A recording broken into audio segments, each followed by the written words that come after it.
ராஜா மாதிரி கெத்தா வாழ்ந்தேன் சார்.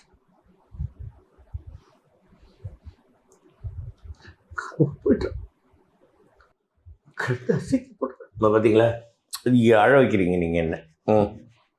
அதுதான் சொல்கிறேன்னா, நீங்கள் எனக்கு அது பேசுனாலே இப்படி அழுக வரும் ஆட்டோமேட்டிக்காக. என் பொண்டாட்டி தெய்வம் சார். என் வாழ்க்கையில் எனக்கு இருந்த ஒரே ஆறுதல் அவ தான். என்கிட்ட 1000 குறைகள் இருந்தாலும் அதெல்லாம் பொருட்படுத்தாம 30 வருஷம் என் கூட குடும்பம் நடத்தி 2 பிள்ளைங்களை பெற்ற சாமி சார்.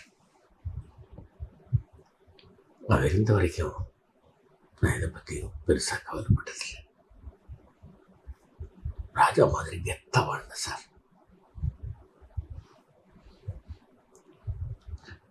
போயிட்டோம் பார்த்தீங்களா, நீங்கள் அழ வைக்கிறீங்க நீங்கள் என்ன.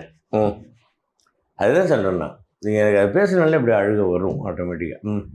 எனக்கு இது ஒரு blessing சார். எனக்கு அடுத்தது பார்க்க முடிஞ்சது. அடுத்தது என்ன கேட்க போறீங்க? எனக்கு அழ விடாதீங்க.